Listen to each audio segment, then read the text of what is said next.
Another day, another Magic the Gathering leak. We've got more Wilds of ELDRAINE spoilers on our hands. And on top of that, people are starting to look around and go, uh-oh, are the Pinkertons coming to town again? Magic. I am a wizard. History. I'm an old wizard. The magic historian. My bones hurt. Greetings,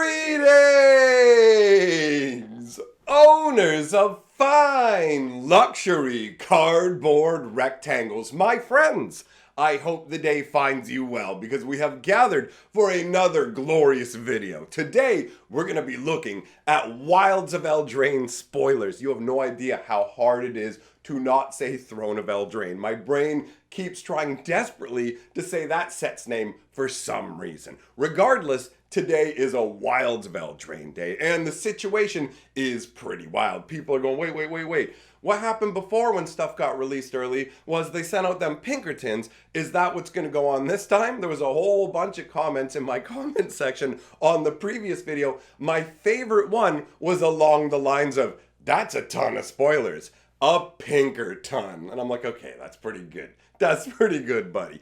But with this situation, understand, this is actually Wizards who has messed up. I didn't know it with the first spoiler video, but apparently the reason we're seeing all these promo spoilers is because Wizards of the Coast sent all the promo packs out way in advance. They sent out a little letter going, hey guys, we accidentally sent you those promo packs out early. Please don't open them. But by the time the notifications are already been sent, somebody's like, yo, I'm gonna crack these. And can you blame them? There's a bunch of LGSs that feel hosed by Wizards. So they're just like, yeah, no, I'm gonna go ahead and post this. As a result, there are literally too many spoilers to talk about in this one video. So I'm gonna do a live stream tonight over on my Hatcher YouTube channel where we will go over all of the spoilers so you can be completely up to date. We're going to look at the choicest bits here, but before we do that, I want to let you know there will be some spoilers for the ELDRAINE story. And if you haven't already checked the story out,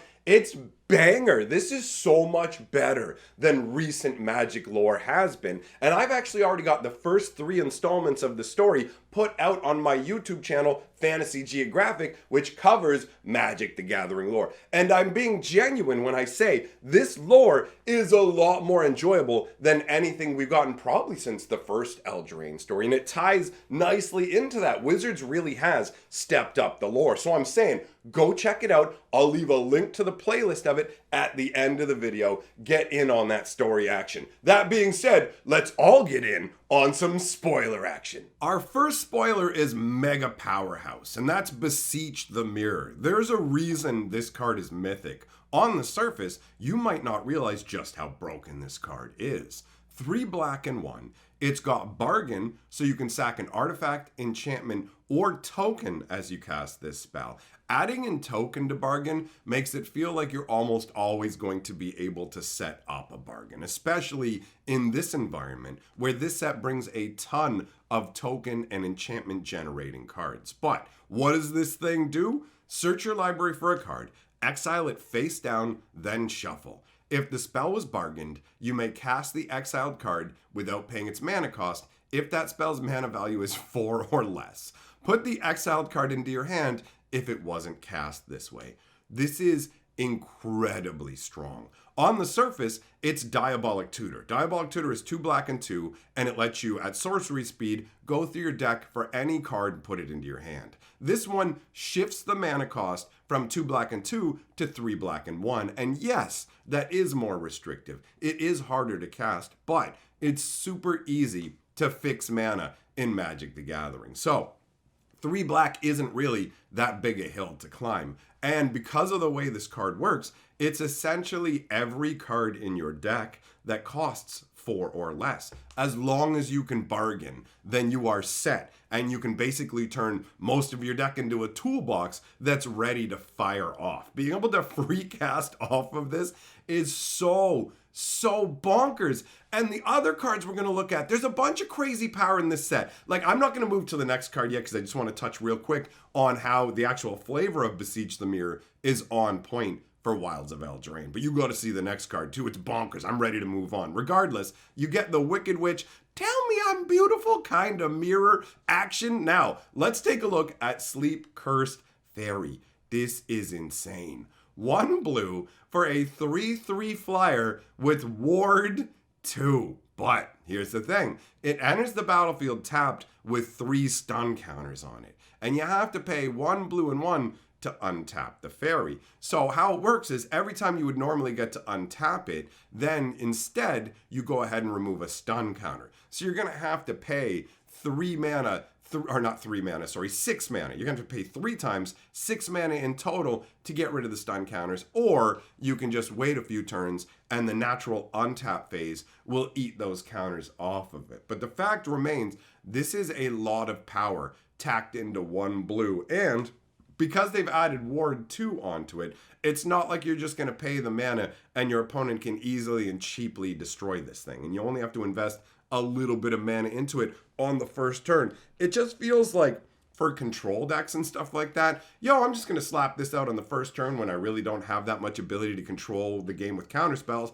and then I'll just let it sit there while I hold back and stop all the stuff you're doing. And in a few turns, voila, I've got a 3/3 flyer that costs 2 extra to get rid of, making it even harder for you to play 2 spells in 1 turn going, bam, bam. All right, there you go. I took your dude out, right? Because it's like cast 1, I counter it, try and cast another. Oh, I have to pay 2 extra on each spell? That means a double kill blast is going to cost 4 extra mana. Ultimately, on the surface, this feels really powerful. The stun part of it might actually lead to it not being quite as powerful, but I do love the fact that it really does tie somewhat into the flavor of Eldraine and the Wicked Slumber, because this is something that all the inhabitants of Eldraine have to deal with, and more of them are actually getting locked into this slumber, and the idea is they're trying to dispel the slumber. So this looks like that's what's happened story-wise, right? You got your fairy, it's cursed by the eternal slumber, the Wicked Slumber, and now it's free and ready to act. So let's move on to another insanely powerful card in the form of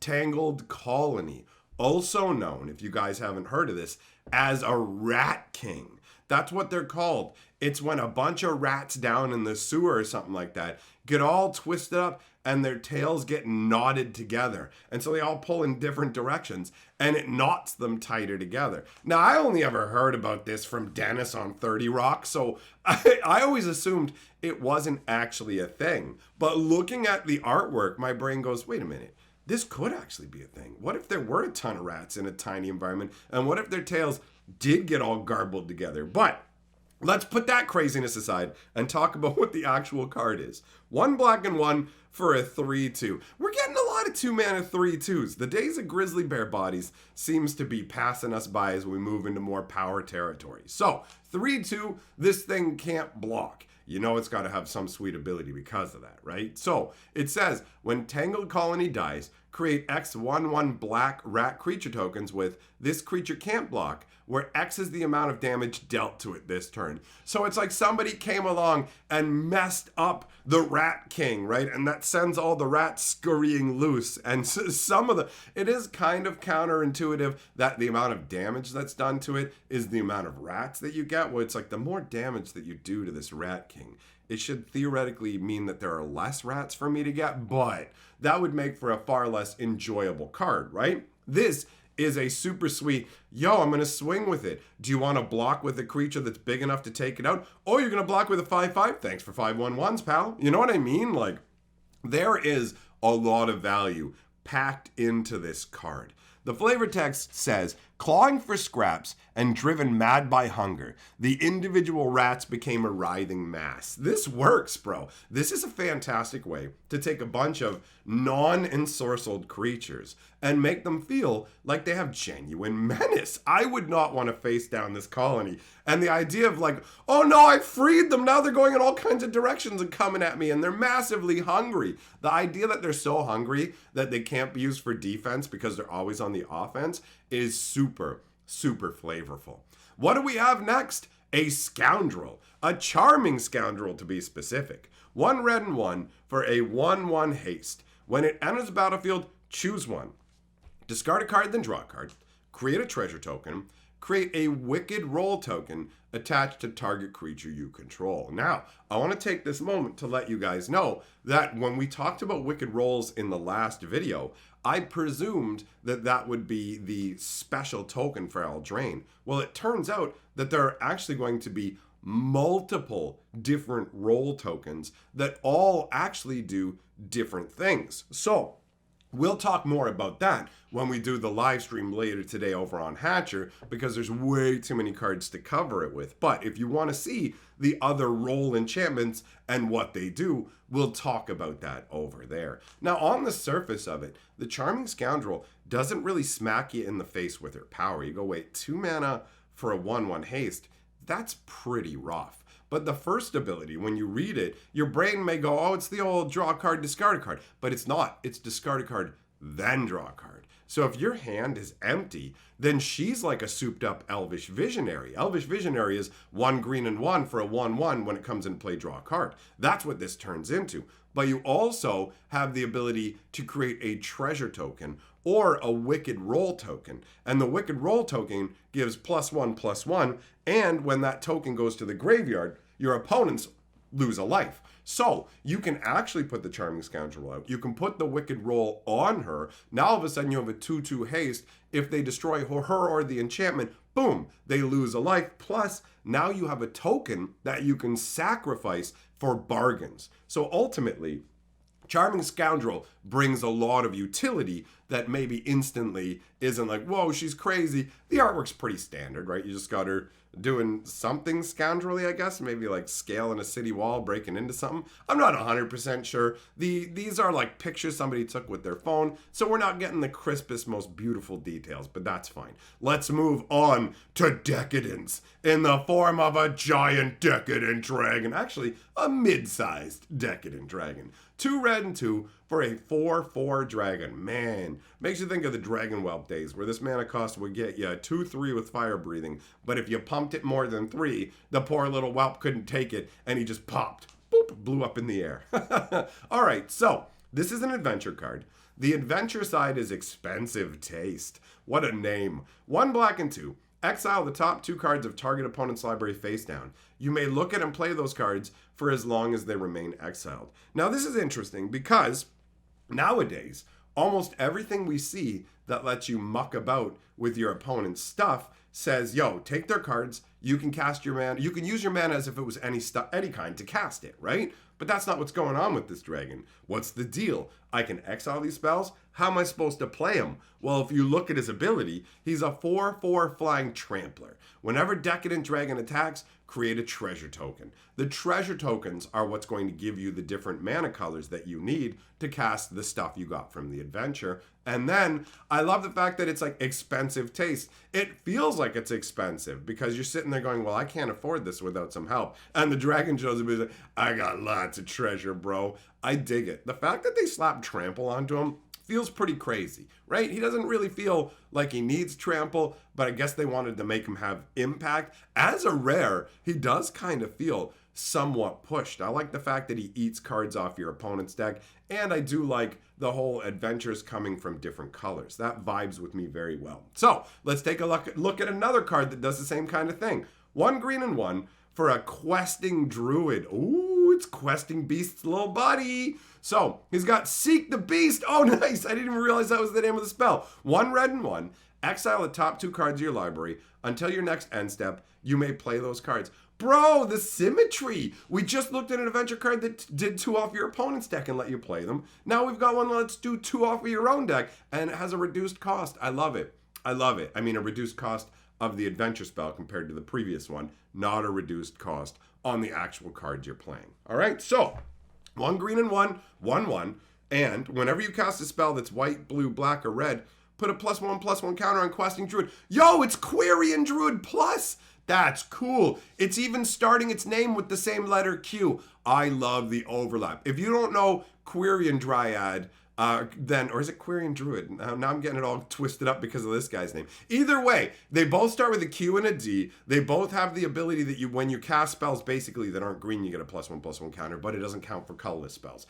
I love it. That's awesome! And the artwork evokes the old school Gaia's Liege action with the big stag horns, the very green artwork, and he's standing there in that epic pose where it looks like he's standing still, but his cloak is like billowing away from him. I like how the cloak's billowing in one direction, but the trees above are curving down towards him. It frames him in an awesome way. This is an exciting card to me. I like this. This is cool. Like, power-wise level? I don't know. I don't know how far we've gone down the road of can this guy even make an impact. My gut says, I mean, if you're playing green-red, him being card draw first is really solid. And the fact that all your burn spells will boost him might be enough to push him over the top. But you need a lot of strength in today's Magic world, right? Next up, let's take a look at The Apprentice's Folly. 1 red, 1 blue, and 2 for a saga that says 1 and 2, choose target non-token creature you control that doesn't have the same name as a token you control. Create a token that's a copy of it, except it isn't legendary.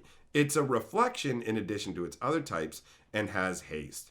That is really cool. You can literally copy legendaries. Most of the time, token copiers make a direct copy, including the name, and make it legendary, which means, yo, you got to pick one, the other one goes. You can't double up. But this one, you're absolutely allowed to double up. You can't triple up. I understand why. That's sweet. Number 3, sacrifice all reflections you control. Oh, wow, okay. So it's super limited. You get them with haste, and then that's it. All right. That's a funky idea, and I guess because it's called The Apprentice Folly, he accidentally copied somebody he's not supposed to. I'm not 100% sure what I'm looking at. The artwork is a little... Is it a wardrobe with flame magic swirling around it that's being poured out of some kind of golden bottle? I don't know. But the idea of an ill-equipped apprentice mucking about with magics beyond his control, absolutely down with it. Now, guys, remember in the last spoiler video where we saw, like, Lord Skitter's blessing, and I was like, oh man, tell me this guy's a character in the set. Well, he is. Take a look. This is Lord Skitter, the Sewer King. 1 black and 2 for a 3/3 legendary rat noble. Whenever another rat enters the battlefield under your control, exile up to 1 target card from an opponent's graveyard. Wow. Really? You can just eat their graveyard so fast. At the beginning of combat on your turn, create a 1/1 black rat creature token with this creature can't block. Wow. He's a 3/3 for 3 that generates a 1/1 for free every single turn. That's insane.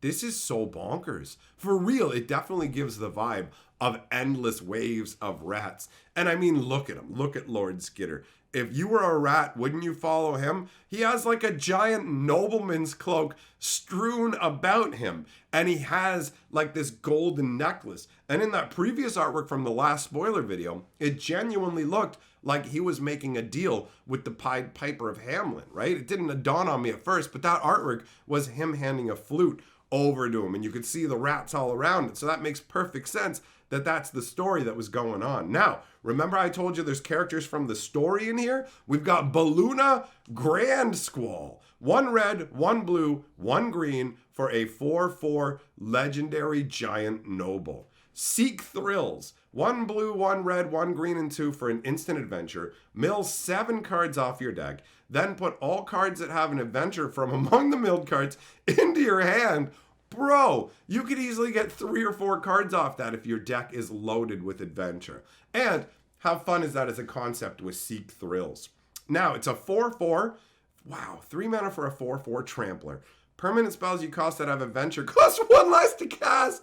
What? Wow. Like, bro, that's insane. That's crazy. When I saw her, I didn't read the card at first. I was just like, oh, she's in the story. She's the lady who owns the man-eating goose. Oh, we definitely have to include her in the spoilers. And take a look. She's lounging there with their feet propped up on like a gingerbread house that she's stolen from the small folk. She takes what she wants, right? Baluna took the magic mirror. She's like, yo, this is mine now. I don't care, y'all small folk can't do nothing about it. She's having like a big old grand ball up in her palace in the sky when the heroes from the story sneak on up on a beanstalk. All that goodness is happening. This is a cool card with cool flavor. It feels honestly super powerful. Let's be real. This feels like a super powerful card. And this character ties into the lore. So here's the deal, my friends. Tonight, we're going to go over a ton more spoilers. You can come by, we'll go through all the cards that have come out for the set, talk about all that magical goodness. We're going to do that over on Hatcher, but that's tonight. In the meantime, you need to get caught up on the story, okay? Because part 4 of the story is coming out tomorrow. The first 3 installments are already out, and we're going to be talking about that along with the spoilers. You don't want to be the one guy who doesn't know what's going on, right? So I've got basically 3 short form versions of the story over on Fantasy Geographic. Link is up on the screen right here for you. Big thank you to my patrons for supporting my channel. I will see you all for the next video and in tonight's live stream and on Fantasy Geographic for more lore. Get on over there.